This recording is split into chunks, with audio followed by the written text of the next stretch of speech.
Well, hello. I'm gonna try and fix this. There we are.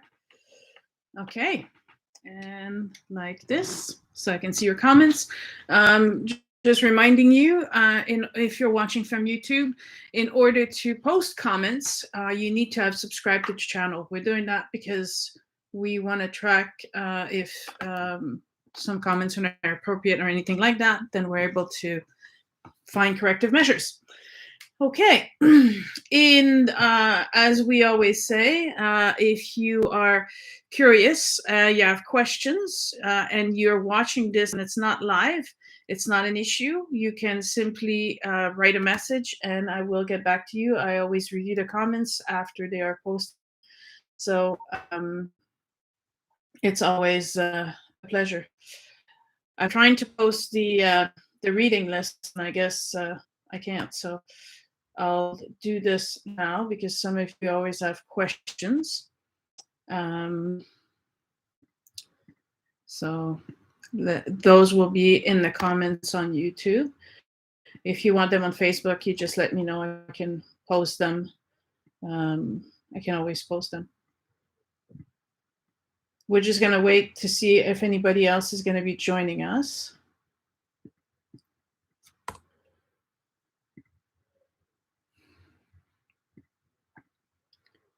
And we're going to be starting in a minute. If during the transmission, things freeze, just know that the replays are never frozen. It just freezes because it's live, but the replays are always fine. So if you're missing something, you can join us that way. And the other thing is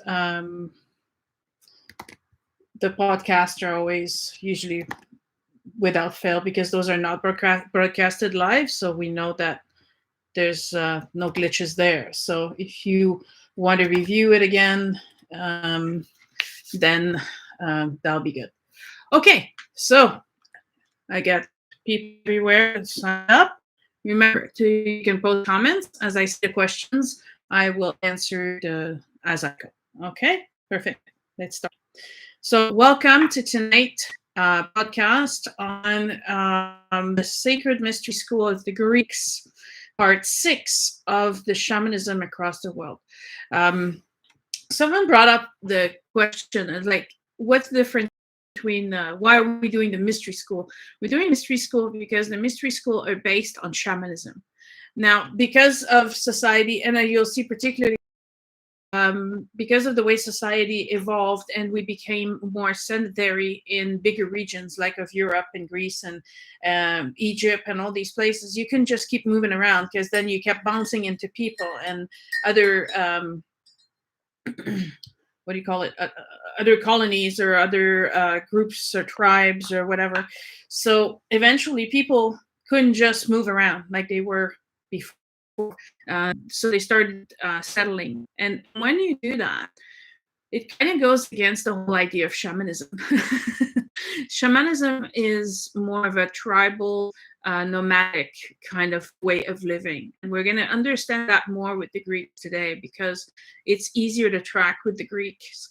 They had writing. So whereas others like the Toltecs had writing, but it's pictograms, it's more images, it's more like hieroglyphics for the Egyptians, it leads to a certain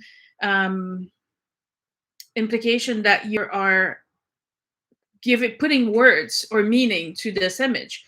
Now, last week when we talked about archaeologists, the archaeologists, someone says, well, when they see the big towers and they're going to say, oh, that was one community living all together.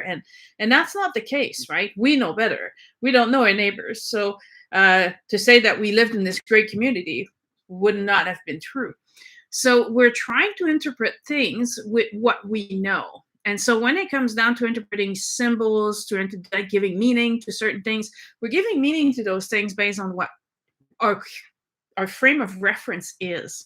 This becomes really important with the Greeks because the pantheon for the Greeks and the Romans is shared, right? So I have a book here and I put this in my book, so give me a second. For example, we're going to be talking about Hercules. Well, Hercules, as also the name Heracles with the Greeks. So Hercules was the Roman name for the same person. Now, what we're interested in is particularly the Greeks. Why the Greeks? Because the Romans, although they had a belief system based on the Greek pantheon, they perverted it. So it wasn't the whole spirituality behind the religion was lost completely when it hit the Romans. So it's important because today we'll talk about Dionysus. And Dionysus equivalent in the Roman world is Bacchus. And Bacchus is the god of wine and the god of orgies and the god of sexual liberty and so forth and so on. Technically, his equivalent is Dionysus, who was the god of beer. But that's just one thing. He taught the people how to cultivate the vine to make a drink. And you have to remember, water was not purified, so drinking water was often dangerous because if they didn't boil it first, it could have been full of contamination, as opposed to drinking a beer which was fermented and you knew what you were drinking and there was no way that you could get sick out of it. So Dionysus associated with Apollo was about healing and finding remedies in nature. So it's a very, very far cry from the king of orgies and the king of wine. The difference being that it's all about moderation. And so you weren't supposed to drink until you lost your head and became this great party person. You were supposed to use things in moderation for, and that's the same to be said with any plants. Certain plants taking in too great of a dose, they become poisonous. So it's the same idea, right? It's a different kind of poison, but poison nonetheless. So we're really going to focus on the Greek myths more than the Romans. We're going to take the original Zeus, Hera, Athena, Apollo, Artemis, Aphrodite, Hermes, Ares, Hephaestus, and Poseidon, and Hades tonight, because we want the original, not dephased, not transformed characters of the Romans. We really want to go to the basic of it all. Again, why did I pick these several countries is one of the other questions I get offline. I picked those because they're the ones that have myths. They are the ones that have creations, myths, they have stories. And those stories are being retold and they outlasted thousands of years, not because they're interesting, but because they had meaning. And although we often lose the meaning behind it, like the Romans did, and then just becomes a bunch of stories and excuses to party, they had meaning, they had an importance, and that's where they kept being retold. So I picked the countries or the cultures that had something to go on to explain why do we advance what we're advancing. How can we say certain things? Well, it's based on the background that's been left behind. With the Greeks, it's easy because of their writings, because of their plays, because of their popularity, because of their influence. They influenced not just Greece, but they were influencing Italy, they were influencing Egypt, they were influencing the whole basin of the Mediterranean Sea. So they affected so many countries, so many cultures. And so with all of that, it was really interesting to be able to delve into them today. Now, a lot of the information that I've been sharing with you guys is that many of the Greeks, I've gone to Egypt to be part of the Egyptian mystery school. This would be the equivalent of saying that I could maybe have completed a bachelor in Canada, but I'm going to do my master's in the States and maybe get an opportunity to do my doctorate degree in Australia or England. It doesn't mean that the school was necessarily not a good one. It just means that the opportunity was there for studying. And these particular Greeks turned out to be the most elaborate philosophers, that Greece had. Pythagoras is one of them. So we're not talking about just Joe next door who decides to put on his backpack and just go somewhere else. And Greece and Egypt are not that far apart, right? So, um, and schooling back then was quite different. So you didn't pay the same way, and the costs were very different. So you could afford to. It wouldn't be much different to study in Greece than to study in Egypt. You just had to be worthy enough to study in those schools. So Pythagoras lived between 580 before Christ to 500. So he was about 80 when he passed away. And he spent 22 years of his life in the temples of Egypt as an initiate in ancient mysteries. He did that before establishing his own school of philosophy in southern Italy, even though he was Greek. So he's all over the place, yes? Pythagoras is known for the doctrines of numbers, for the heliocentric system of the universe, for music, for astrology, for astronomy, for mathematics, for geometry. So he was well versed in a variety of subjects. He was brilliant and elaborated a lot of theories. In order to study in the Pythagoras school, you had to be quiet for 5 years. So you weren't going to debate what was being said. You were going to sit down and listen. So 5 years in silence was the requirement to study there. So he put all this together after decades of studying. Now, Plato was also gone to the Egyptian mystery school, and he shares some of that knowledge in Gnosis. So he has different talks. There's the great dialogues of Plato. They're not easy to read, but there's multiple ones, right? So the great dialogues is the Republic, the Apology, Phaedo, and then there's also Timaeus, Critias, Menexus, Epistles. So he had elaborate talks that were written down that became sort of poems.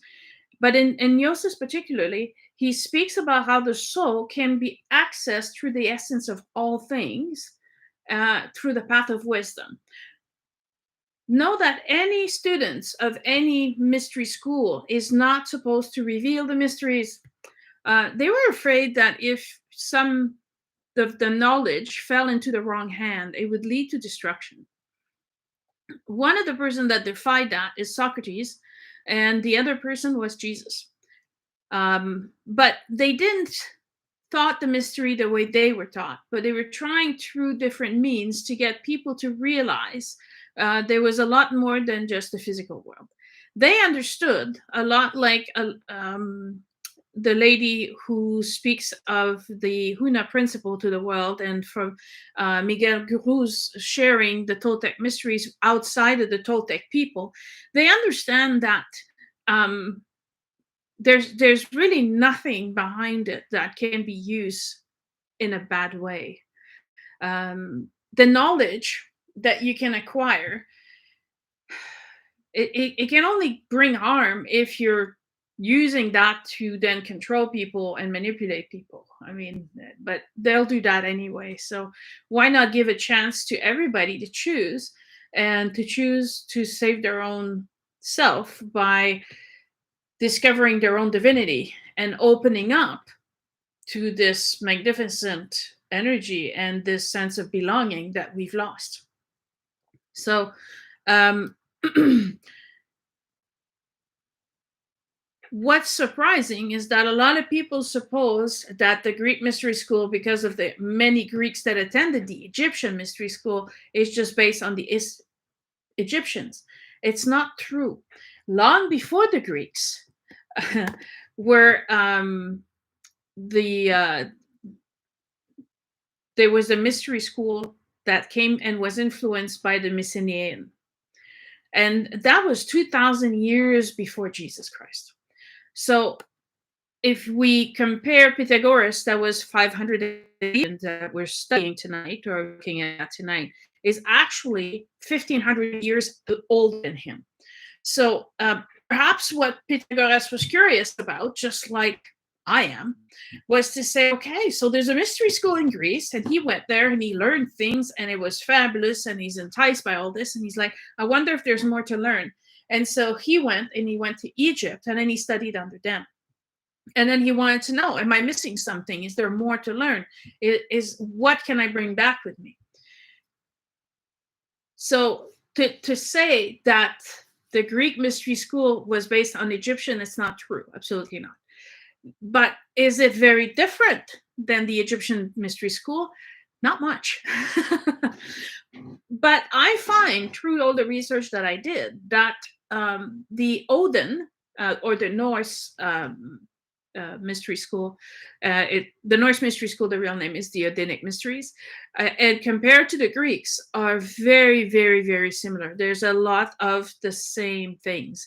And we'll go over those tonight because we know that the Celts were funded through the history that you can read about the different invasions of Ireland, and consequently the colonization of Ireland was mostly based by a lot of Greeks coming back and forth and coming, being expelled, growing a little bit in Greece, coming back. And so that you want to or not, even though they have their own mythology, the basic would have been their influence would have been massively Greek, which is why we've been talking about the Greek influence through almost all of the podcasts so far. And we're at number 6 now. So amongst the initiates in Greece, there was people such as Cicero, Plutarch, and Plutarch is one of the ones that's written down history. He's an important figure in historical data in keeping the information. Sophocles, also important guy. Pindar, Epictetus. So all of these philosophers were from the Egyptian mysteries, the Greek mystery school. They could publicly announce that they were initiates to the rites, but what the rites were and what the initiations were had to remain secret. So that's a little bit like when we're talking about, let's say, Reiki.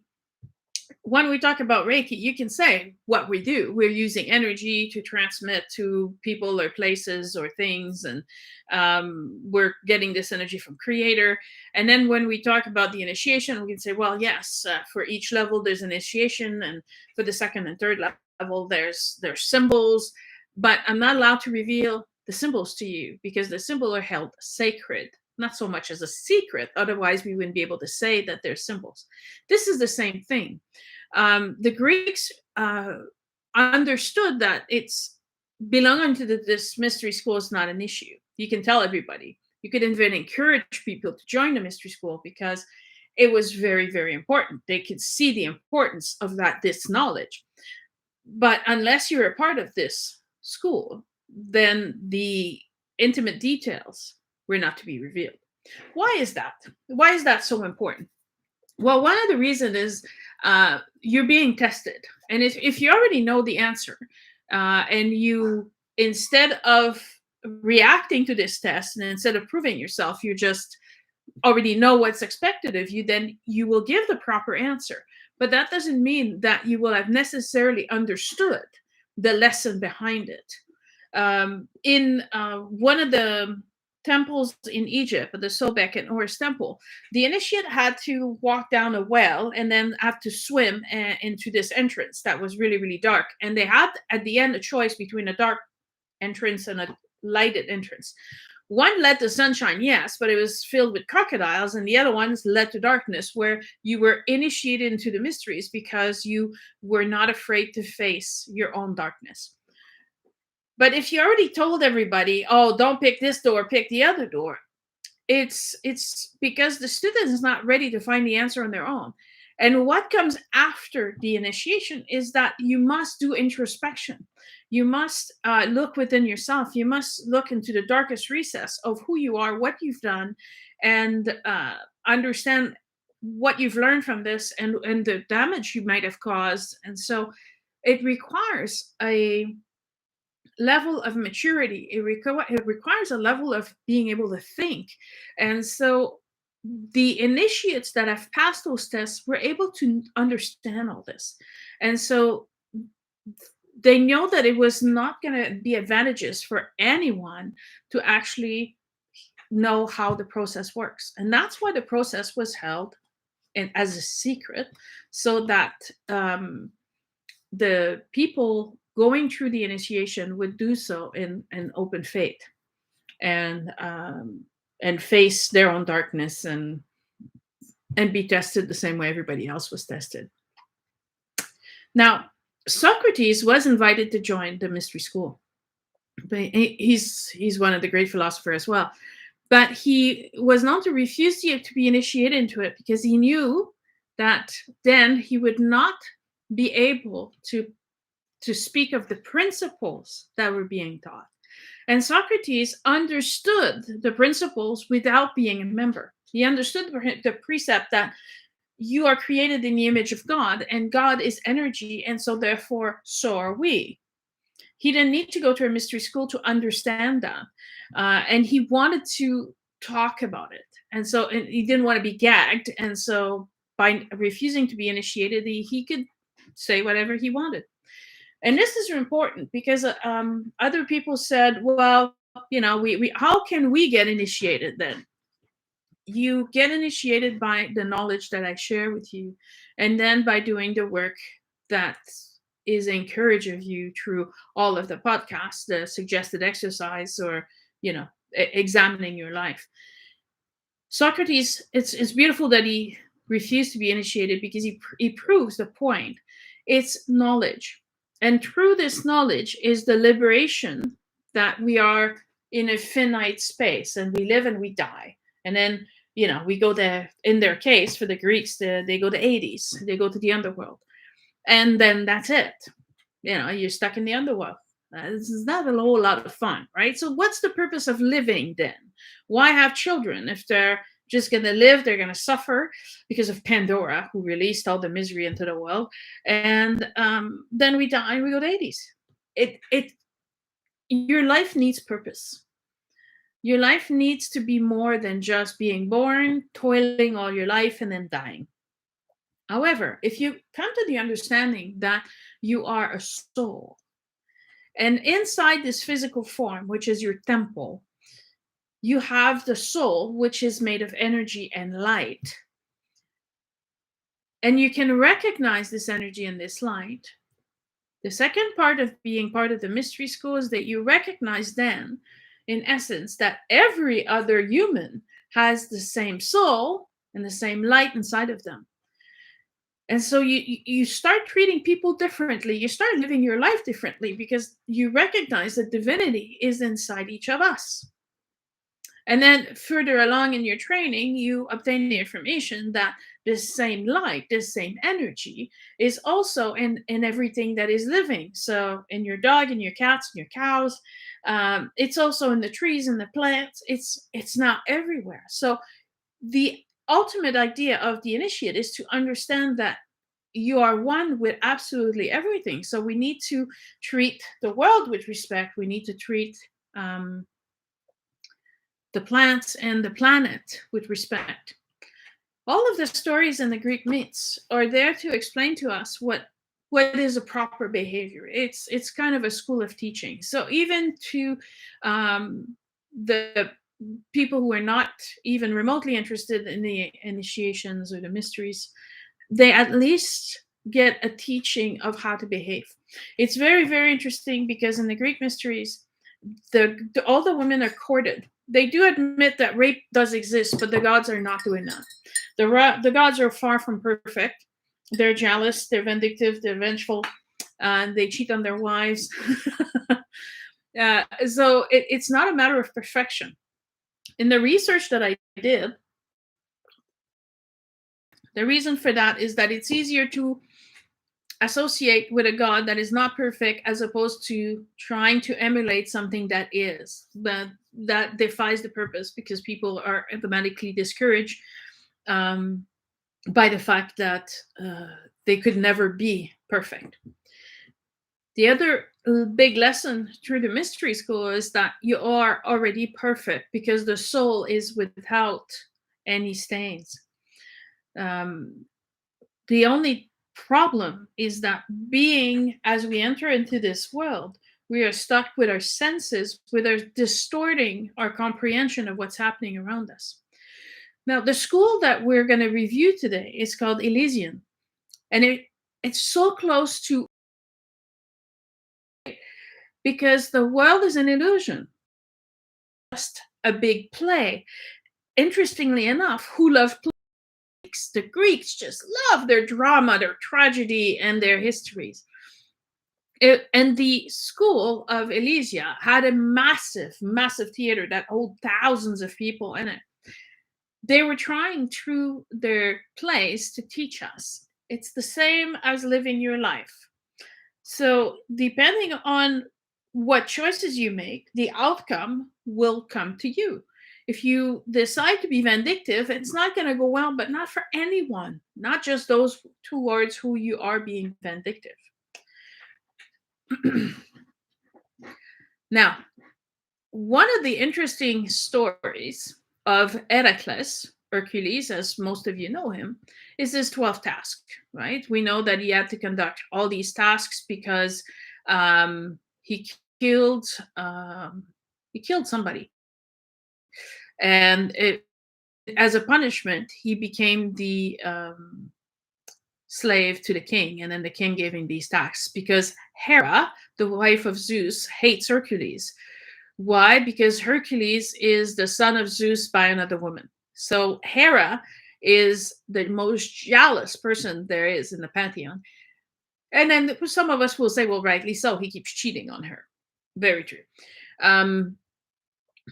And so every time he cheats on her, he not just cheats on her, but he has children as well. So there's all these demigods running all over the planet, and Hera is trying to make all of them their life miserable.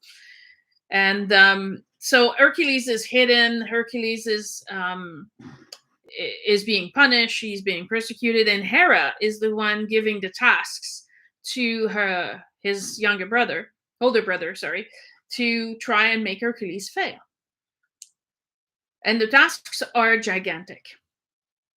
But we know that every time we're looking at myths, we're not supposed to look at the myths as they are, but as their meaning. So if we take, for example, Apollo represents the sun. So every time Apollo does something, you have to remember it's the sun doing those things. So some of the goddesses and the gods, they're associated to the sun, to the moon, to the sky, to all of the water deities. Is there different aspects of water? So river, ocean, dew. So each and every one of them is representing different aspects of nature, which is what shamanism is about. And to make sense of these things, it was said a long time ago that indigenous people feared the thunder, so they make stories to explain it. But when you really understand the mystery behind the myths, you realize that they understood a lot more.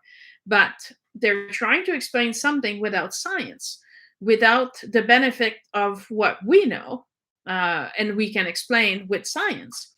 So they try to explain things with imagery, with stories. In the 12th task of Hercules, or Heracles, he goes to Athens to be trained in the Elysian Mysteries school in order to enter the underworld and get Cerberus, the dog with 3 heads. So it's very clear that here it's in the myth, it says there comes a certain point, no matter how brave you are, no matter how strong you are, no matter how successful you are, eventually you will need to go, and to finalize your success, you will need to go to the Elysian mystery and learn about these tasks. So when we start our explanation, it's not so much the secret that is important. It's that it teaches you about life's mystery. And what's more mysterious than death, right? That's when we leave this physical envelope, we leave the play. So what happens after our play? Now, the actors in the Greek mysteries and dramas, they simply changed their clothes and they went home. So after we die, we finish this play, we're going home. What does home actually look like? Is home a very dark place? Is home a place where our soul just wanders helplessly, suffering and alone, or is it something else? And so that was the draw to attend these schools, to understand the mysteries of life. Now, the tasks that were entrusted to Hercules was a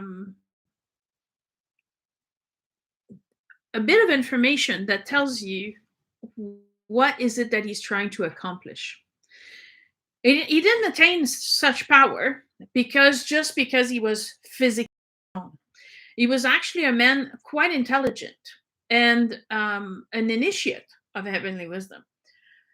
When he's accomplishing these tasks, he's trying to shed a light on the philosophy of what's been hidden in the deep darkness. For example, the boar, he overcomes the incontinence of man. The incontinence, in the sense that incontinence means to be unable to withhold, right? And so, in fighting the boar, he overcomes gluttony, he overcomes excess, he overcomes envy, he overcomes greed. That's what he overcomes with the boar. With the Nemean lion, he at first he tries to kill the lion without doing his research, and the arrows bounces off because the Nemean's lion is skin is made of gold, and so no arrow can pierce through it. And so it represents the indiscriminate rush towards improper goals. And so he has to take a step back. He has to rethink this, and it's teachings, right? Now, for the bull is the representation of sexuality and power. So as he's feathering the bull, he's feathering the violent rises of his passion. So the lust. Now you're starting to see these are the same things I've been talking about for weeks. Even in the sacred feminine, this is what we're talking about. He banished the coordinates from the world in the shape of the stag. He's chasing a stag at one point, and he's chasing the stag, and he realizes that if he kills the stag, he'll anger the Aphrodite. No, not Aphrodite. Sorry, Athena, goddess of wisdom. So he can't kill the deer, but he does capture the deer, and he makes a deal with her. He says, it's my task. It doesn't say I have to kill it, but I have to capture it. Let me bring him over, and then I'll free him. And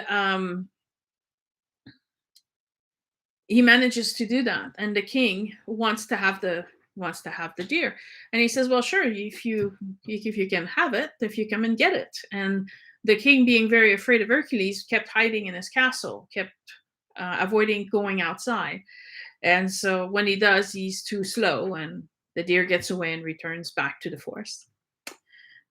One horrible task he has to do is to clean the stables that have immortal bulls in it, and there's over 1,000 of them. And the only way that can be done in a day is that he diverts a river to wash through the stables. What this is, the dung, is the foulness that is putrid inside of us. So anything like anger, treachery, that's the representation of it. Then he scatters birds, and the meaning of scattering the birds is that it's taking flight. It's the idea of giving hope. It's the idea of looking at problems from a different perspective. And the many-headed Hydra is like a dragon with several heads, and every time you cut a head, another one grows. And so the only way that he defeats it is by burning the neck after he cuts the head so the head can't not regrow.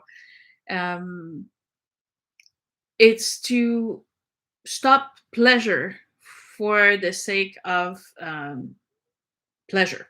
So, in a way, when we're talking about Dionysus, it's about moderation. It's about controlling your desires so that they don't overcome you and they just, imagine having 9 heads. How can you function? Sometimes having one is one too many. So, all of these tasks were given to Hercules as a preparation to the final mysteries to go into um, um, sorry. I welcome comments, but sometimes the comments are so idiotic that they distract me. So I apologize. So these tasks are given to him in preparation for the greater mystery. So we know that from all the other schools, you have always 2 levels. To be able to work through the human nature and go through all of these governors or greeds, you have to beat those before you can enter the greater mystery. Now we're going to see the importance of that because the 2 schools were in 2 different locations. So for him to actually go to Athens for the 12 tasks mean that he's finally completed his initiation. So the 11 tasks, the 11 first tasks would be his progress through his initiation as the lesser mysteries. So the hero of the stories, just like the initiate, must vanquish all these monsters. And these monsters are what's ruling our life or ruining our lives. And so it's important for us to examine all the distractions that are forming these monsters in our lives and preventing us, the divine self, from coming forward. Because if you're here only for your senses and gratification and pleasure, you are basically wasting away your time here. That's not what the soul came here to learn and came here to do. So the lesser mysteries were held in Agare in the month of February. The initiations were held every year for the lesser mystery. So everybody, you didn't have to wait too long. Every year you could go and be initiated into the mystery. The cult behind it was tied to nature, to rebirth, to agriculture. It's linked to Mother Earth and the different seasons. So very much associated to shamanism, right? So all of the nature, all of the gods are represented by skies and nature attributes. That's how they're described. When Plutarch describes it, he says that it's the most famous of the secret religious rites in ancient Greece. So it's easy to find the Elysian mysteries. There's documentation about it everywhere. So that's really, really easy to see. Now, what the actual, thank you, Mark. The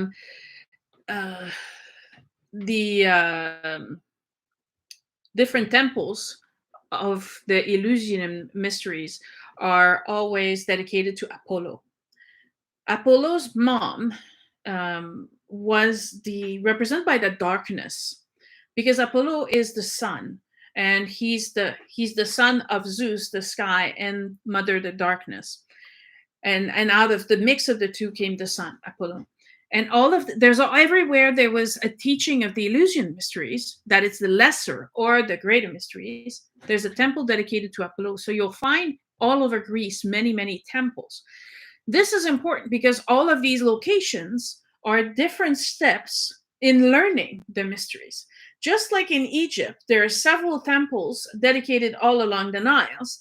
Well, all of these different temples are part of learning what you came to learn. So it's not like you could choose, oh, I'll go to the one next door. No, you actually had to go to all of them to, much like Hercules, to complete all the different tasks and grow and then be ready for the final one. The mysteries are based on, so again, when it comes to the name of the goddesses, um, it could be Persephone, it could be Demeter, it could be Ceres, it could be Demeter, it could be many names, but it's the story behind it that we're interested in. So it doesn't matter if you're taking it from the Greek side or the Roman side. What you want is the one that represents darkness for some people, and this is also very important. When we're reading kanji in Japanese, they're saying, okay, so this could mean sky, it could mean wind, it could mean this, it could mean that, but put with this, this is what it means, right? So there's an interpretation in the stories. If they refer to darkness, then it will say in some cases, oh, it's Persephone because she's married to Hades and she lives in the underworld, so it couldn't be any darker than that for her. Some people say, no, it's her mother, it's Demeter, because of what she creates. It doesn't really matter who exactly it is. All we know is that the mother is represented by darkness. What is the feminine darkness means? If we go into the deeper meaning of this, the darkness, feminine especially, always represents the inner, the world inside. So your own subconscious, your the depth of your soul, and so what's hidden from the world. And so that's what darkness means. The lesser mysteries were explained that the process was to purify your soul inside your earthly body. Since you've been imprisoned by the material and physical nature of your body, you needed to purify this body. So there was a lot of purification process, not just by fasting and washing, but also of the cleaning of what's inside. The initiates had to undergo what one of the initiates says, oh, it's a dark journey, it's terrible, it's difficult. Well, yes, because you have to look at all your faults. You have to look at everything that's happened to you. In some cases, you have to look at the wrongs you've done, but you also sometimes have to examine the wrong that's been done to you. And if it's been particularly difficult or painful, then it's hard to look at that. In the activities that I'm doing online right now, every Friday with my group from all over the world, we're doing that. And they're, it's not all sunshine and rainbows and unicorns, because they're like, this was difficult to look at. And I get that. But in order to examine it so it doesn't hurt anymore, you need to pull it out. You need to put it in the light. You need to look at it, and then you need to understand it. Because once you understand it, you're no longer afraid of it. Because once you understand your life lesson that you had to learn from this, then you can leave it behind and you can move forward. So the lesser mysteries was that introspection, that search, that cleansing of the soul inside this human experience. So those who successfully passed this level, so in Hercules, as we say, after his 11th task, he was called a mista. A mista eventually becomes the words mystic. So someone that knows and is connected to the divine and receives information and is guided. Yes. Then they go to the higher mysteries. The higher mysteries, now the information differs from one place to the next because they're based on testimonies that were written at the time. And it says that you can't, if you're initiated, let's say you're initiated this year, you could be initiated until at least a whole year went by. However, the higher mysteries are not conducted more than every 5 years. So even if you were to join the lesser mysteries and pass the year before, there would at least be a waiting period that you would have to wait. And so if you missed your 5 year, then it was a long wait. The sanctuary was based in Eleusis in ancient Greece, hence the name of the school was the Elysian Mysteries. The initiates at that point in time, reaching the higher mysteries, was that the soul was seen as a spiritual nature of human. So you finally were detaching from I'm a human to I'm a spiritual divine being. What does that imply? It means that you have to have certain behaviors.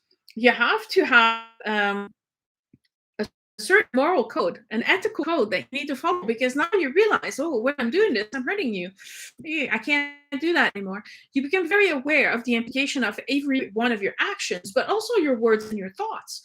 There's a higher responsibility. This is why not everybody made it to there. Everybody could be initiated into, releasing their human nature. But in order to pass the test and to finally become into the higher mysteries, the level of responsibilities, I'm sure, scared away a lot of people, because I'm seeing it in my teachings now. Some people are like, oh, you know what? No, that's too much responsibility. I'm just going to live with my shutters on and I'm just going to ignore this. I'm going to pretend I don't know this because this is too much. Some people ask me, isn't that too much for you to be connected to everyone, to feel the pain of everyone? And I'm not constantly connected to it. But when I'm faced with certain situation, I feel it. Yes, and I acknowledge it. And then I ask myself, okay, as a person, what can I do? What is the power that I have to affect the situation, to change the situation, or to bring a change about? So I remember one in particular, they massacred a bunch of dolphins in Wales, and it was terrible. And the sea was red with blood. And so then I asked myself, okay, what can I do? Bring awareness about it, bring awareness that dolphins are sentient beings. I'll do what I can with the tools that I have. And then I can't beat myself up more than that, because that would be completely useless. And then I become, it becomes a waste of my time, right? So you always have to revert back to what is my power, what is my ability, what are my talents, and what's my circle of influence, and how can I change the community around me or the world around me to make it a better place, taking into consideration your power as a spiritual being, aware, conscious being on this planet right now. The true home for the soul is always in a higher world, in a higher frequency.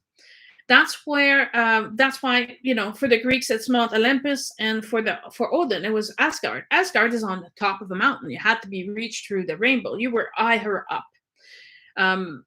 It's not so much because Mount Olympus actually existed in Greece. So it's not so much mounting the mountain or climbing the mountain. It's more about raising your vibration to be in a higher sphere of existence or vibration.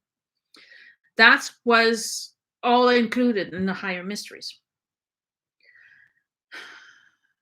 The greater of the mysteries was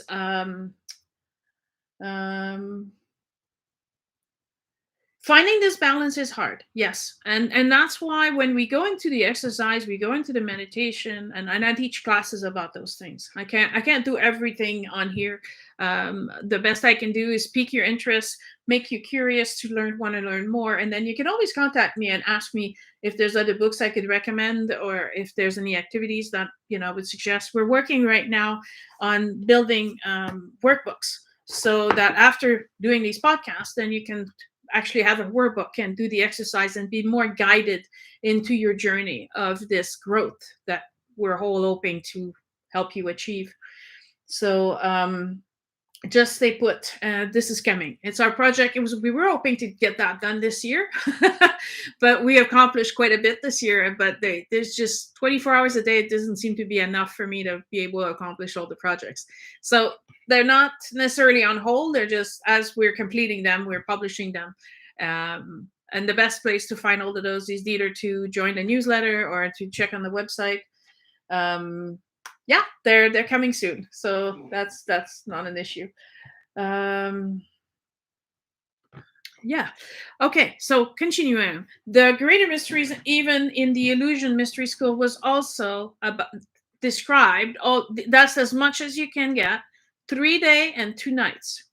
And much like the initiation in the pyramid, and also the resurrection of Jesus, that 3 days and the 2 nights is a key to shedding away all your corporeal leftovers, and then becoming into a light body. So the ceremony would elevate the mystic to a new level, and he was recognized as an epote, and that's the name they were giving themselves.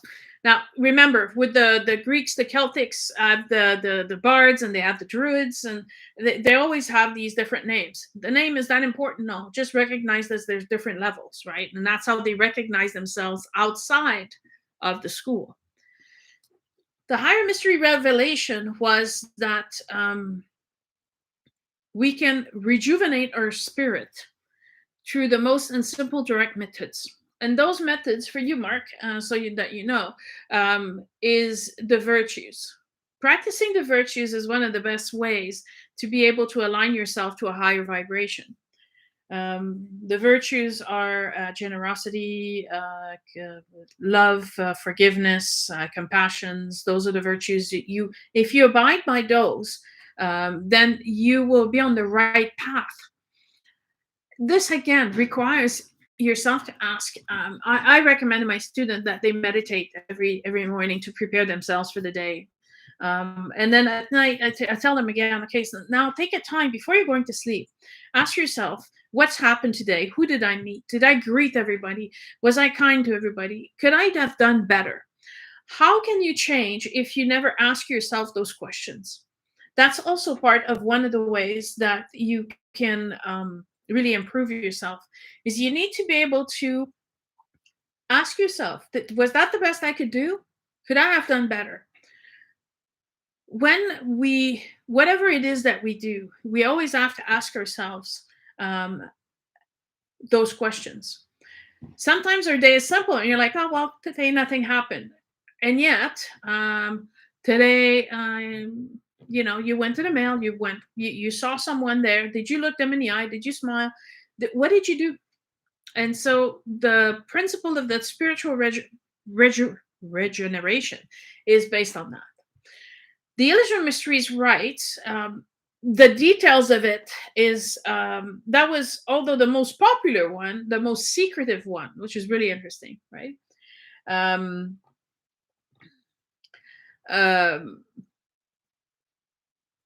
But we know that they were traveling through the 9 spheres, and a labyrinth was involved, and that the soul traveled to be incarnated in the flesh, meaning the senses, meaning all the temptations and all of that.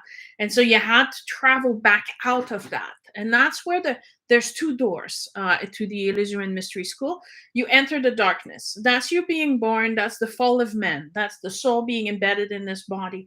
And then as it's embedded in this body, it's being tempted and all these things. And then we're releasing all these attachment, these temptations, and we cross the other door into the light.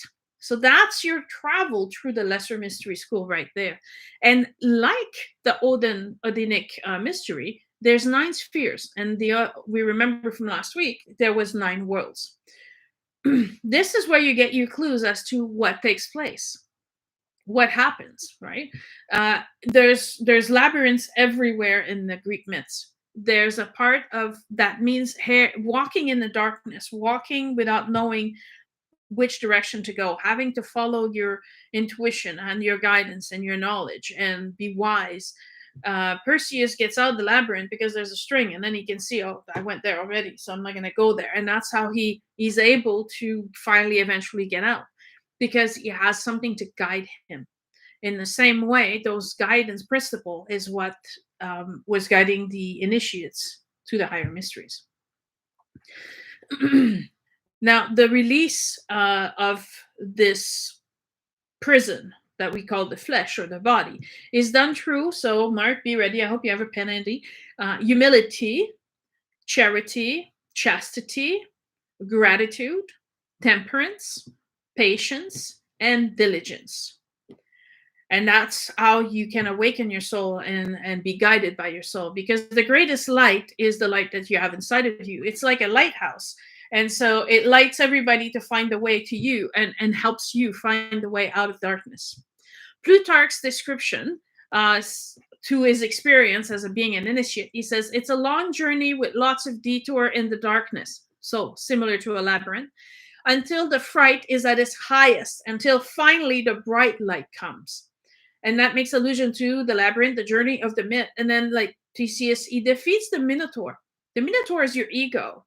So it's the monster that's inside of you that you're afraid of. And meanwhile, you're the one who created the Minotaur. So you're the one who is able to then decreate it. It's a metaphoric description of the process of elimination or enlightenment and the quest for wisdom that is applied to your own life. Much like other areas we have explored, the rites are associated with ears of wheat. With the Toltecs, it's associated with corn. So it's always associated with agriculture. Why is that so important? Because with agricultural based cultures, we build roots, houses, we become stable in our structures. And part of learning, going from a shamanic nomadic culture to an agricultural culture, we have very different change in our lives. In my experience in walking the Camino, I walked for 800 kilometers, and I experienced the synchronicity of life during that trip. Living in the moment, being one with my body, with my surroundings. And because you're walking and not taking a bus or a train or whatever, it's much slower. The pace is quieter, and you notice the butterfly. You notice when we crossed over from Spain, we noticed a bunch of snails everywhere. You're paying attention to the scenery that we're not used to doing anymore, or that we wouldn't do if we stopped traveling, if we were stuck inside of a house and just live our little sedentary life of agriculture. So it was a marvelous experience of the divine, because you really, in that slower pace, really try to get, you become connected with everything. That connectedness was very real. But at the same time, the continuous movement, we didn't know we were going to sleep that night. Yeah, we were going to sleep in an albergue, hopefully had a bed for us, but we weren't sure that the albergue that we were going to stop at was going to have enough beds for all of us. We might have to walk longer. We have no idea what to be expected. And one of the saying is that the Camino provides, and that's very true, because for every experiences that you needed to deal with a situation or to find the answers to the questions you were asking yourself, continuously were present. This is what synchronicity is about: being one with your energy, letting your and telling the universe, I have this question, and the answer comes, and you have gratitude, and then you're like, okay, so then with that answer, I have another question, and continuously this movement of beauty and answers in all the different landscapes of Spain. It was transformative experience. It's also a best way to get away with greed and with hoarding, because you're carrying everything on your back. So all of a sudden, you don't wear fancy pants. I didn't see the point. I mean, I was going to be hot. I was going to be sweaty. So everything was just a ponytail going off, and appreciating the water of the shower, to cleanse it all off, to be fresh, to be, you become grateful for the simplest things that we take for granted now. We take for granted the hot shower. We can have one whenever we want. But on the Camino, you don't know. You might get to a place and there's no hot water, and you'll still shower in the cold water because you need to wash, you need to clean. And we washed all our clothes by hand. So we kept it simple. The simplicity of this life is what made it so wonderful. So when I tell people simplify your life, I don't mean I mean everything. I mean your finances. I mean your closets. What are you packing? What do you have in your kitchen? Are you even using those things? Simplify it. Make it simple. When I decided to do this full time and I retired from my job, I had to simplify my finances, because I couldn't afford to spend a whole lot of money on a whole bunch of different things, because now I was reducing my income. And when I did that, I simplified my finances by asking myself, okay, I don't need a big car. I just need a car. I don't need expensive clothes. I just need decent clothes. And then we cleared away all of the expenses that were not required, not needed, that was superfluous, and we paid all the debts, we paid all the credit cards, and we started living within our budget. Well, that also eased the anxiety, it eased the stress, it eased that. And so every time you're making a change, the change is affecting you, raising your vibration and making life better for you. Exactly. So you have to take your experiences outside of your routine and ask yourself. After we came back, it was funny because in our backpack we had to change of clothes. That was it. So there was the dirty one that you wore, and then when you got to the albergue, we washed the clothes, put them to dry, and put the clean set on. And that's all we had. So we wore the same clothes, the same two set of clothes for over a month. So when we came home and we opened the closet, we were like, there's so much in there.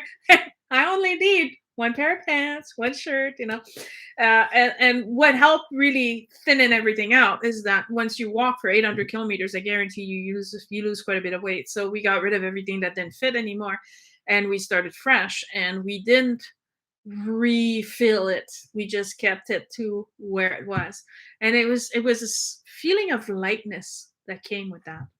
Those are all the transformation that happen during the lesser and the higher mysteries. You have to understand these things. And then, because you're not so weighed down by your own concerns and your own worries, you're able to see people. You're able to connect with people. And the connections I've made on the Camino are still, and this was in 2017, to this day, very strong. We communicate regularly, and it's fantastic. So I invite you to if Mark was asking, what can I do, until you do publish this workbook. Well, these are the things you have to listen to the podcast and maybe re-listen to them a second time. Say, okay, oh, she recommends doing this, so she recommends doing that, right? The work that was done is learning about yourself, and you have to look at your fears, your pains, your hurt. You have to examine, do you have anger, anxiety, everything that you have a reaction to. You have to take a step back, go into witness, and ask yourself, wow, I reacted quite strongly to that. Why is that? What old pain is being triggered by what just happened that created my reaction of anger or anxiety or blowing up at someone? That's why it's the darker of the two mysteries. The lesser mysteries is the cleaning work, the examination of yourself. The lesser mystery is guided by one principle: know thyself and nothing in excess. Okay? Know thyself. So know who you are, know your pain, know your triggers, and do nothing in excess. You can try things. It's okay to try things, just don't do them in excess. In the higher mysteries, the initiates are required to develop this global connect to the global unconsciousness, the archetypes, which is where the study of the myth comes in. They were studying the myths with the sacred key after they were entering the higher mysteries. And they had to learn to act better, be more moral. I said that already. And this time, your guide, instead of being Apollo, your guide was Dionysus. And he said, become thyself, be thyself. And so it's not about knowing who you are. Now you know you're a divine being. Now it's about being this divine being. Actualizing this being, this divine energy into this world. The initiates were very respected. This was something that affected Greece, not just the one little small area. So the entire sanctuary was protected and was never no one ever attempted to seize it or attack it. Twice a year, there was a truce enforced all over Greece for candidates to travel safely to either become initiates or later return for more learning. And it was one of the most open schools as far as the mysteries, but only very few would be actually accepted into the higher degree. The only man who entered the sanctuary and was not initiated was the philosopher emperor Marcus Aurelius. And he said that he left richer than when he came. He absolutely said nothing else. He never spoke of what he lived, of what he seen, what he experienced. He was a Roman emperor from 161 to 180, and he ruled. He was one of the last ruler known as the five good emperors. So he was a good man, and he ruled with wisdom, justice, courage, and moderation. So again, aligning his belief very closely to what was being taught there. Very good. So now, how can we defeat this sedentary life? So you have to go more in nature. You have to leave the indoors and go and venture more into outside. And it's not about being in constant movement, because I assure you, I walked for 8 hours in Camino. So yes, I was moving constantly, but I had 8 hours of it. If I if you want to try it one day, try walking for 8 hours. You're going to see a lot of stuff. And then you realize, okay, so I've seen so much. Then you need to time to sit and then put it all in order and organize it and see the meaning behind everything you've seen. So I suggest instead that you go into nature and that you sit and you observe it from their point of view. Always carry a journal with you. You never know when you're going to have an intuition and a message inspiring you. And then come back and ask yourself, what do I really need? What's really important for me? I think that in an effort to hide behind closed doors, which is where the closets are in, yes, we are doing ourselves a disfavor. It's very important that we air everything out. And so as we have a place, as we have, because we're sedentary, we accumulate more, we hoard more. But if we look back at the Greeks, because they weren't traveling, well, all of a sudden their limited resources are to where they decided to settle. And so that's when they started feeling fear. Oh, am I going to have enough? And then they were like, oh, but I'm safe, so I want to stay here. So fear was also getting in the way. So sedentary created in the human many of the ego-based feelings and emotions. So in the end, humans develop kind of a laziness or a dependency, and they fall prey to those traps of the material dimension. Sedentary gives us the false sense of security because we think, oh, if I close all the door, I'm safe. And it's the opposite of the mystery school. We need to open everything. We need to examine everything. And we need to be honest with what we find. You're perfect. And you deserve to be loved, appreciated, and respected. If you recognize that maybe some of your behavior wasn't great and you should have acted differently, there's always a chance for you to ask for forgiveness. There's always a chance for you to apologize. There's great growth that comes from recognizing our own mistakes, our own error, and honestly, from the heart, apologizing for something.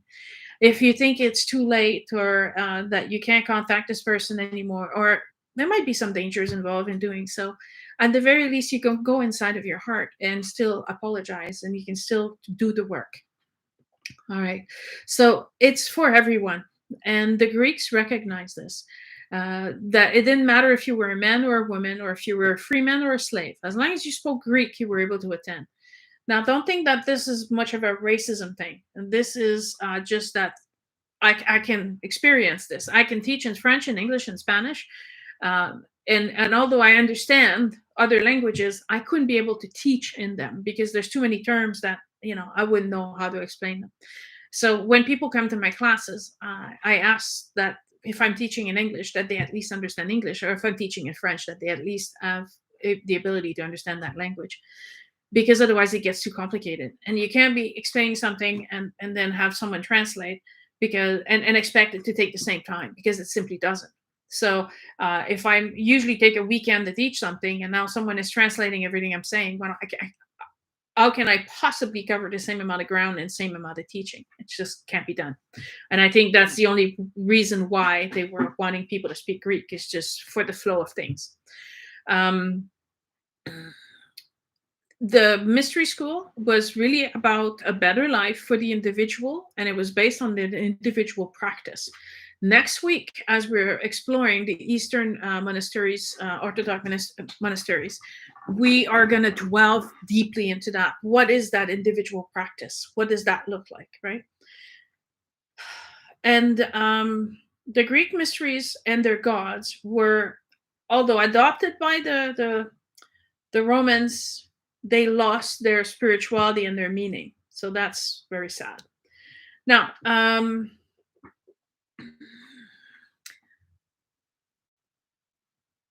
right, I'm covering things. That's good because we've got 20 minutes left. The temples, the sacred place all over Greece. So I'm going to quickly name a few and explain what was there. So if you ever get a chance to go to Greece, this would be really cool. Epidaurus is an area where the temple of Asclepios, the son of Apollo, was officiating from. It was a healing temple. Apollo was a healer. He gifted Asclepios with the caduceus, which is the two snakes, symbol of medicines. Remember that snakes are not bad. Snakes are not scary. Snakes are wisdom. Snakes is energy, transformation, revival. As they shed their skin, the new skin comes out. The whole process of clearing out the old for a bigger growth into the new. So it was a sleep near or around or inside the temple and receive in their dreams the best cure for their disease. And as they would apply these cures, they would then give thanks. So there's a lot of signs, if you will, engraved rocks and things like that, saying thank you and describing the cure that they received for their illness and how they healed themselves. It was a great site of pilgrimage. And inside the temple, the archaeologists are unable to determine why certain things exist. So they can only fathom that it's part of the religious practice. So this is interesting because it's a healing temple, but they identify things from Apollo temple that are reproduced there at Epidaurus. So Apollo is linked to all of these. So if you ever do a tour of Greece, I would encourage you to do a tour of Apollo sites.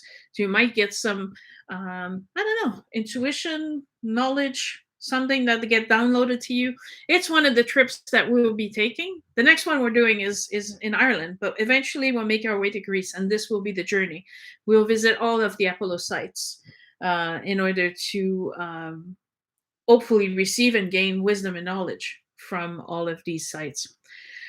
Delos is the most important religious site because it is said that it's where Apollo was born. It's been in use since 3,000 years before Jesus. So that's 5,000 years old that the site has been a site recognized for Apollo's birth. This small little island is like a rock place. It doesn't have any water to it. So the only way to get water is collected from the rain. So technically not a very welcoming place, but energetically is apparently amazing. On this particular island, there's a lot of swans and goose that live there, and they're considered sacred, much like the cow in India. And so you can't harm the goose and the swan because it is said that if you do so, you will harm Apollo himself. The temple also commemorates the ability of Apollo to heal.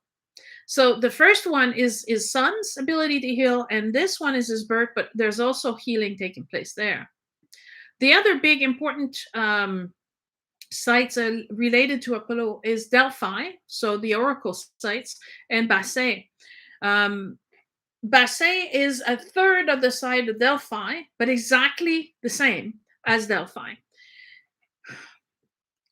The temples had oracles. These oracles would sit on a high chair over a round circles. They're said to be vapors that would influence the oracle and affect her ability and put her into a trance-like stance. And then you could ask questions and she'd give you answers. The Greeks also believed that you could communicate with the dead, and that would be in Ephira. So when you communicated at Delphi, you communicated with the gods. So your higher self with your soul, and maybe even directly with Creator. But if you needed to contact or connect with the past life people, then that was done through the Ephira temple. Again, all of these temples are to connect the learning and the evolution of an initiate, just like in Egypt. So it's not like you could go to Delphi and learn everything you need to know there. You needed to travel to all these different places. So although they establish a sedentary life, they still, in their shamanic belief, their cultural, spiritual belief, needed to walk, needed to travel. The growth from, the saying is travel forms the youth. Well, that's exactly what it is. They believe that through these travel, they would be put in situation that they wouldn't encounter at home and really apply what they were trying to learn and what they were trying to put together. We talked about that already. Now, the myths are not always organized in a real order. So it's not like they say story one, story two. That what they did is they collected all the stories of the myths and they put them in a book, and they hope that it's going to make sense to you. Yes.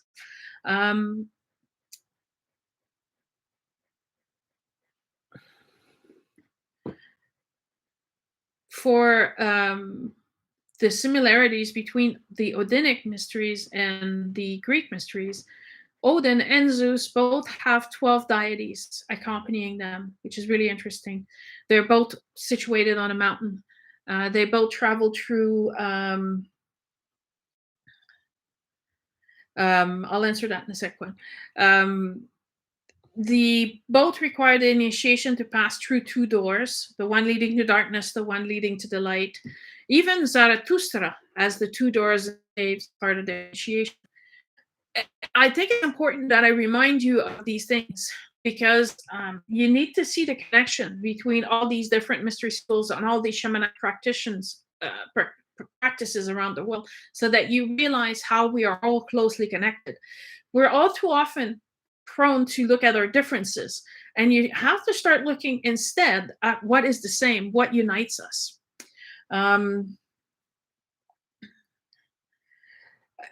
When you're analyzing the Greece myths, it's really hard if you don't have the proper references because some of them will just tell you the story for the story. Sometimes in one of the books that I've read, they will tell you, okay, so this is the story.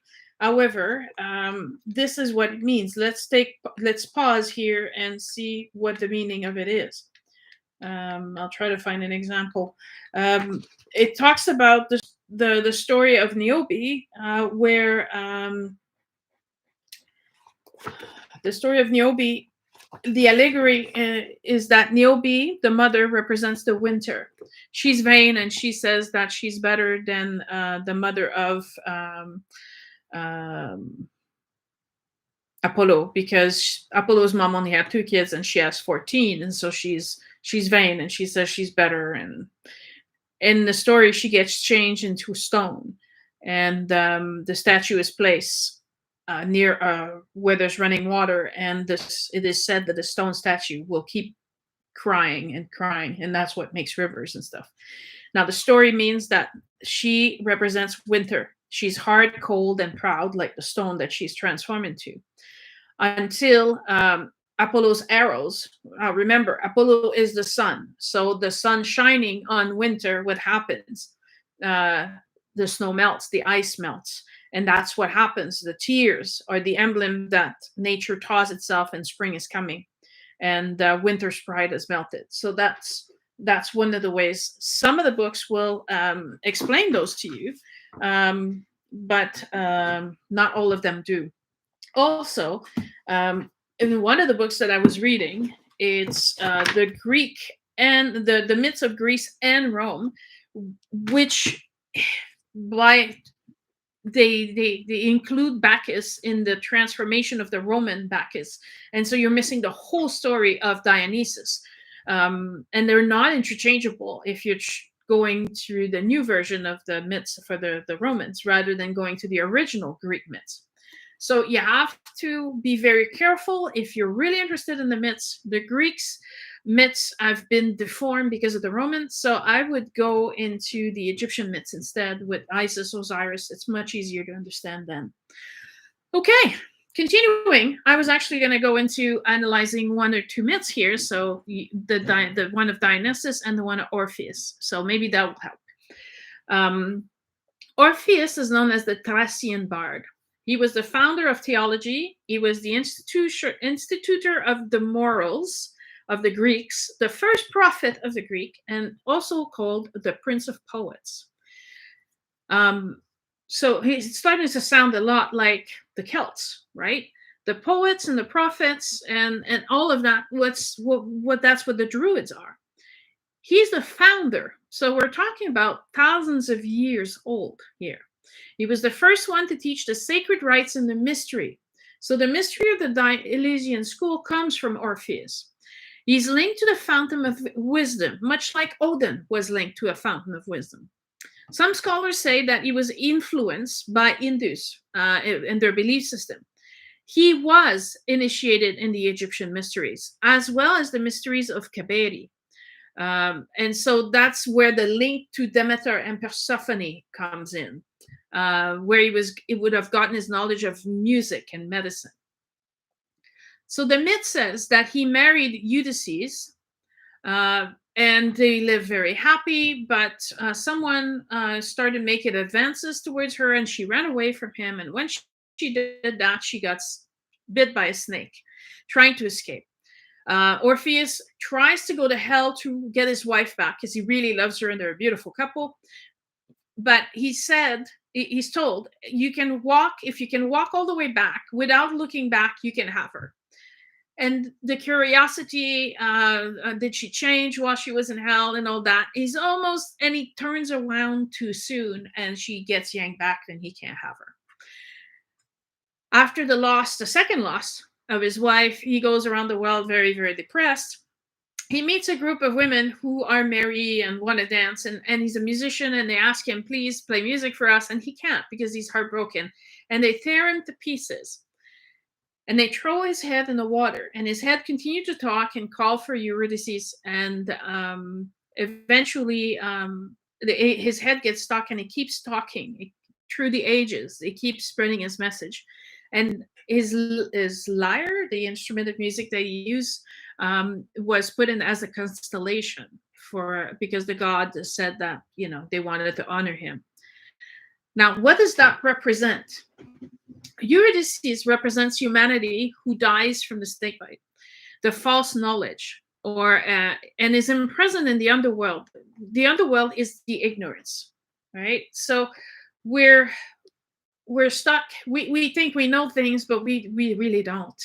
Because if we really did, we'd know that we're light, that we're spiritual, that, that's what I mean when I talk about true knowledge. So if you don't have that, then you're living in ignorance of your physical body and your senses. Orpheus fails to save her because he falsely estimates and mistrusts the human soul. He doesn't trust. And because he can't trust, he turns around. And that's when it gets lost to him. And he knows this. So he's beating himself up because it's his lack of trust and lack of faith that causes his loss. Now, the group of women are representing by the various ideas, ideology, religion that are trying to destroy the body of truth of Orpheus. Now, remember, Orpheus is what created the mystery school. So he knows the information. And by tearing him apart, they're trying to destroy him. They're trying to destroy his school, his mystery school. The head represents that truth cannot be silenced. And that's why the head keeps talking through the ages and keeps spreading the message. And even though they tried to stop it by destroying him. His music was the instrument by which his teachings of the seven divine truths are spread, because the lyre had 7 strings. So again, we're back to the number 7, which feels much better because it's 7 everywhere else. And we just had a few 9s here and there with Odin and with the Elysian Mysteries. And I explained this, right? Sometimes it's 1, but they divide it in 2. Don't know why they do that, but there's 7 key to universal knowledge. Those are the ones I shared earlier: the humility, the compassion, the love, and all that. So Orpheus is the equivalent of Balder in the Odin myth. He's one of the many immortals who sacrifice themselves so that mankind can have wisdom. Who else did that? Buddha did that. Jesus did that. There's ascended masters. Serapis Bey did that. They came. They dedicated their lives to teaching, and didn't always succeed. Didn't always go well. So they were often lost their lives. One of the very few that managed to live a long life was Buddha, but he's one of the very rare ones. Most of the time, because the teachings are creating an imbalance in the world, right? All of a sudden, everybody is trying to get us to buy stuff. That's what the media is doing. That's what the ads are doing. We're constantly bombarded everywhere. Buy this, buy that. You need this. Look at that. You're not perfect, so let's do this. Let's change. You need surgery. You need this. You need that. Right? It's constantly telling us you're not good enough, you're not perfect enough, and you need to spend more money. And it's a consummation world, right? Materialistic world. And these teachers come in and they're like, no, no, no, no, no, no, no. You're great. You're fantastic. I love you the way you are. And then all of a sudden, you don't need any of that. And so people are afraid. Well, what is the economy going to look like if you stop buying? What is this going to happen? And oh my God, what am I going to have to do if you don't give me money for everything, right? And so they were throwing the world into this disarray that if everybody followed them, what were they going to do? They weren't ready to change. They weren't ready to transform. So it's because of that many of the wisdom teachers have been eliminated quite early on, because they created what appeared to be pure chaos. So Orpheus was declared the son of Apollo. So again, we have the link to Apollo, which explains why all the sacred sites are dedicated to Apollo. They're linked to Orpheus. And he is said to have reincarnated as a swan, which might be why it's forbidden to kill the swans in the goose near the Apollo temples. It's in homage to Orpheus and his sacrifice. Now, Dionysus. Dionysus, it has statues of Dionysus included on all the lesser mystery temples and all the professions and all the gatherings and the celebrations. So he plays a very important role. Here again, you have the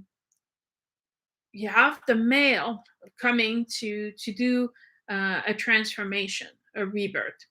Dionysus is a god. He's the son of Zeus and darkness. So that could be interpreted as Persephone, or it could be someone else, but we'll go with darkness. While he's looking at his own reflection in the mirror, he gets trapped into believing that the image in the mirror is him. And so eventually the giants who are alive at that point in time give chase to him and try to capture him. Dionysus tries to hide by changing shape, and he goes into ram, goat, bull, and he's finally trapped by the giants in the form of the bull. And the giants immerse him in a big cauldron of water, and then they roast him over the fire, and then they eat him. A friend of Dionysus rescues his heart, which is put inside of a temple, and Zeus, his father, gets angry and kills the giant with his lightning bolt, which burns them to ashes. And out of the ashes are molded the humans. And since the giants ate Dionysus, the humans are made with parts of Dionysus, right? Because all of the giants ate Dionysus. So inside all the giants was part of the god Dionysus. And because out of the ashes of the giant came human, we therefore have the essence of divinity in each and every one of us. So the meaning of this story is that Dionysus is the rational soul, and is self-aware, and that's why it's divine. When it's scattered through creation by being eaten by all the giant, it loses its consciousness, and it's oneness, right? Because it's split in all these different pieces between all the giants. The mirror that trapped him was the representation of the illusion. He thought what he saw was real, and he accepted that as himself. He thinks he's the image, but he forgot the fact that he's God himself. That was the trick behind the mirror.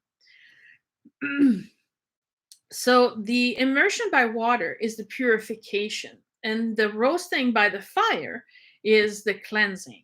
And that allowed him to ascend back to his spiritual form, not the physical form. That didn't matter. So he's immortal. He survived this. He just lost his shape. So as he survives, the rational soul is still alive because it's been purified from matter. And now the purpose of human in their existence is to preserve and release that rational soul back to the surface. Meanwhile, while we do this, we should be able to eventually have the sense of wholeness, that all of these divine little parts are all in each and every one of us, and therefore we are all one and connected. So that is very similar to the Egyptian mysteries. Osiris is dismembered and put back together, right? And the heart of Dionysus is the seat of his immortal soul, and that's why his soul survived intact, because the heart was remained intact. There we are. So Dionysus is not Bacchus in the sense that Bacchus is the Roman equivalent of the king of wine and orgies. And so Bacchus is about indulgence, excesses, and pleasure of the senses, whereas Dionysus is about us confronting and defeating our ego. I will leave you with this. Carl Jung said, "It is not a matter of indifference whether one calls something a mania or God. To serve a mania is detestable and undignified, but to serve God is full of meaning, and you are God." So, it was around 300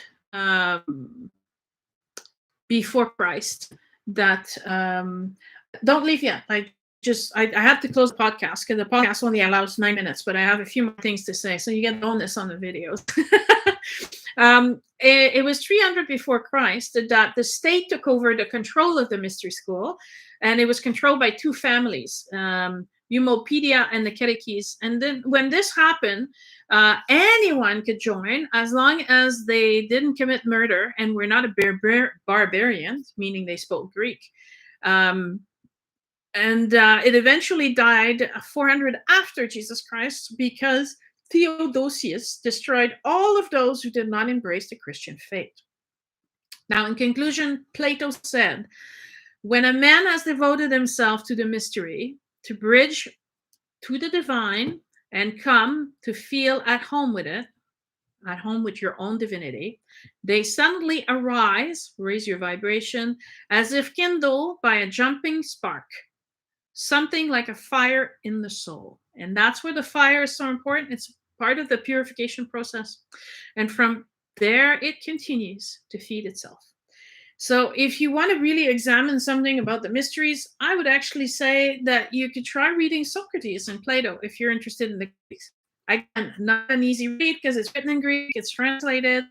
Every time something gets translated, leads to interpretation, so it's not always perfect. But nevertheless, the information is there if you're patient and you're willing to read and analyze. What you might find is what I found. Eventually, things start to link with each other, and you're like, oh, that's the same as this, and that's the same as that, and so it influenced now your comprehension of things, and you're like, oh, this is what it means, not really this. And because I speak 3 languages, I can honestly say sometimes it is lost in translation because the intent of what you're trying to say is wrongfully translated, and so you lose the intent. You just have a bunch of words. So if you really want to study and you're taking all this seriously, then you have to have as many sources as you can. You have to be spreading your net very wide. This has been for me a lifetime of studying, of reading, and of summarizing things and teaching it and making it accessible to everyone. So it's not impossible. It can be done. It just requires quite a bit of dedication. You can take advantage of these podcasts and videos because that helps you gather the knowledge without having to do as much work. So this is kind of more of a gift to you guys. But if this gets you really curious and you're really intending on working, then that's where I teach the classes. That's where I take on that's what spiritual coaching is about. That's when I guide you, and then that's when we do the groups. Doesn't matter where you are. All the online groups are always in English. The next group session is going to be probably January. So if you're willing to work on yourself and you want to develop your skills and really find meaning to it all, then I encourage you to join one of those and participate, or use some of the material references that I keep giving you and just do the work on your own, or wait for the workbooks, and then we'll be able to do the exercise. The workbooks are going to be oriented towards individual work for people who are isolated, not enough money to travel, and being able to be connected to all of these places. So we'll have one based on the 13 chakras of the world. So each chakra is a different place in the world, and we're going to be connecting to the energy of those places and doing the work for that particular chakra. Another one is an empowerment workshop, finding your power, finding your purpose, finding your gifts. Another one is a consciousness workshop. What is consciousness? What are your pain? What are your hurts? Basically, the lesser mysteries is what this one is about. And so we're going to, through the consciousness workshop, we're anxiety, and we're doing the lesser mysteries. That's what that particular workshop is, that workbook is going to be about. Eventually, though, in order to attain the higher mysteries, it requires the help of a guide or a teacher. So it doesn't have to necessarily be me, but when the student is ready, they arrive at the finding the teacher. So don't lose faith and keep working on yourself. Keep reading, keep searching, keep answering, keep analyzing. Look in deep. Don't be afraid. There's nothing scary inside of us. It's the ego that makes us believe that if we peek behind the door, we'll be so scared. And what you'll find behind the door is your divine self. And with that, armed with that truth, then you can face just about anything in your life. So I'm just going to finish reading the comments and see if I answered all the questions for tonight. It's so nice to see you guys participate and ask questions. So I'm really happy with that. That makes it better. We used to have these live, which people could actually ask the question in the audience. It was a lot of fun. But so did I answer your question about what's the best way to come at all the myths? It requires you have to go back to the meaning of each of the gods. You have to keep that in mind, and you have to basically substitute their names for what they represent. So you substitute Zeus for sky, you substitute Apollo for sun. So that could be one way that you can start analyzing, and you really have to look. It's meant imagery. So yeah, for the most people, lesser mysteries is where you're at. If you're watching these videos, it's because you're looking for answers, you're looking for truth, you're searching for the answers. That's what the lesser mysteries are all about. You're at the place where you can finally start exploring yourself, start discovering who you truly are. That's the basic of the lesser mysteries. Because once you've completed the lesser mysteries, you've found your purpose, and you have no other choice but to embrace your purpose. And so that's, for me, is when I retired from my day job and I embark on this journey here. And I trust that the universe is going to look after me because I'm doing exactly what I'm supposed to be doing. And it's in that exercise of faith that I do all this. A lot of the people say that know me, they're like, well, wouldn't it be nice for you to get paid and you should monetize the podcast? And I'm like, in a way, this is nothing new, what I'm offering. I'm just summarizing for you. I'll get paid when I actually do the real work, when I assist you in your growth and when I assist you in your development, then I don't mind getting paid for that. But I'm offering these for free because I think that everybody needs to have this information, and it's everywhere. I just have the ability, I have a great photographic memory, and I have the ability to make all these links and help you further find which is the door that you should open, that you should cross, that will make it easier for you to say, this actually resonates with me. This calls to me. This one I can work with. Personally, I find that working with the sacred feminine is my door. Um, in the mystery school, the Celtics, the Toltecs are easy for me to walk through. I did the Egyptian mystery. If I'm looking at what qualifies me as a lesser or higher, or where I'm initiated, in the description of everything, I can see where I'm at, and I can recognize the progress I've made, and this is why I can present these to you, right? So it's my pleasure. I enjoy doing these. I'm quite excited every time I do one of these. Oh, and by the way, next week we're talking about the Eastern Orthodox monasteries, and we're really going to explore into the personal individual work. That's what they were based on. So we're going to go and explore that. So maybe that'll answer some of your questions. That's a great way to start the work. Okay, that looks like I've answered all of the questions. So there we are, all the questions answered. I was a pleasure having you all tonight and having you join me. Please take care. And if you have any questions and you're watching this after the fact, don't hesitate. Just leave your comments. You need to subscribe to leave comments, but we're hoping to raise our numbers. Don't hesitate to share the videos with someone that you might think might enjoy this. Spread the word. It's free. So let's get as many people into the knowledge that they are divine being. The faster people will become aware of it, the better world we're going to live on. And that's going to make the whole difference. So, namaste to all of you. Good night.